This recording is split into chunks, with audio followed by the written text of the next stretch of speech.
क्या आप जानते हैं कि अस्पताल के बाहर लोग दम क्यों तोड़ रहे हैं? क्योंकि दिल्ली में 115 निजी अस्पतालों में आईसीयू फुल हो चुका है।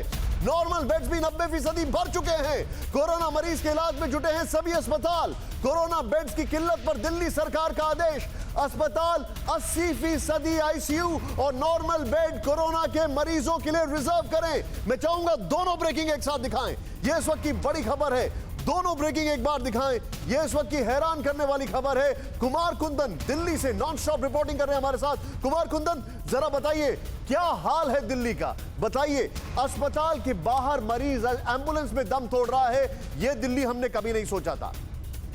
लोग बहुत परेशान हैं और अलग अलग जगहों पर। मैं अभी एक सुनसान सड़क पर इसलिए खड़ा था ताकि कोरोना मरीजों से थोड़ा दूर हो पाऊं, लेकिन आगे पीछे के लोग जब हम मदद की गुहार लगा रहे हैं, परेशानी दिल्ली में अभी है। भाई साहब, इतनी आ रही है। मैं अपनी वेलफेयर चलाता हूँ, कुत्ते और एनिमल है, बिल्लियाँ, गायें, भैंस, सबका मैं वो चलाता हूँ।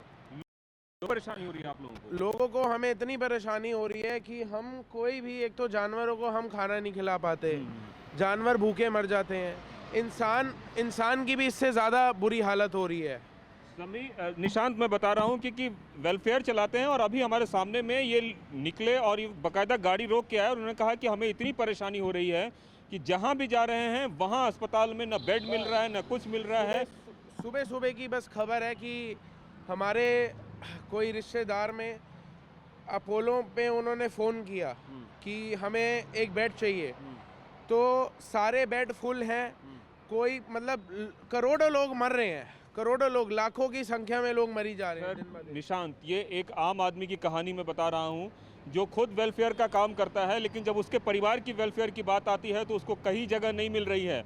मैं बताऊं, ये एक आदमी की कहानी नहीं है, ये तमाम उन लोगों की कहानी है जिनके परिवार में। कुमार कुंदन, मैं आपसे एक चीज जानना चाह रहा हूं। एलएनजेपी अस्पताल के बाहर जो आपके साथ खड़े, मैं समझ सकता हूं, लेकिन एलएनजेपी अस्पताल के बाहर अगर मरीज दम तोड़ रहा है और हम सिस्टम में ये देख रहे हैं, मैं चाहूंगा ऊपर वाली ब्रेकिंग में चलाएं, जो यहां पर अभी दिल्ली की खबर आई है कि सारे जो बेड्स हैं वो खाली, 80% रिजर्व किया जाए, इसका मतलब चीजें हाथ से निकल गई हैं। Things have gone out of control.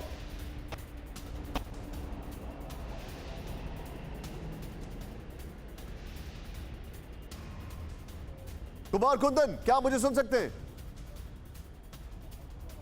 बिल्कुल बिल्कुल बिल्कुल निशान, सुन रहा हूं। मेरा यही सवाल है, इसका मतलब यह है अगर एलएनजेपी के बाहर मरीज दम तोड़ रहे हैं एम्बुलेंस के अंदर, तो इसका मतलब यह है कि चीजें हाथ से निकल चुकी हैं।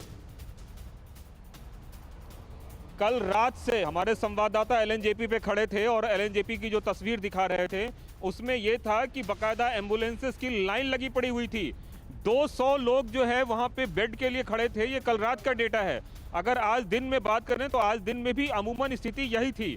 मीडिया को वहां से हटा दिया गया था, बावजूद इसके कि लंबी चौड़ी लाइन खड़ी हुई थी वहां पे एम्बुलेंसेस की। अब बड़ा सवाल यह है कि किसको एडमिट करना है, किसको एडमिट नहीं करना है। और ये स्थिति तब है जब सरकार ये दावा करती है, सरकार का ऐप बताता है कि दिल्ली में कई सारे बेड खाली हैं, लेकिन जब आप अस्पताल पे जाएं तो हालत खराब है। जो तस्वीर दिखा रहा है टीवी9 भारतवर्ष, ये इस बात की सिर्फ बानगी है कि आप रुक जाइए, आप जो बता रही है सिर्फ दिल्ली का हाल नहीं है, ये सिर्फ दिल्ली का हाल नहीं है। फिक्र आपकी, सोमवार से शुक्रवार रात 9 बजे सिर्फ टीवी9 भारतवर्ष पर।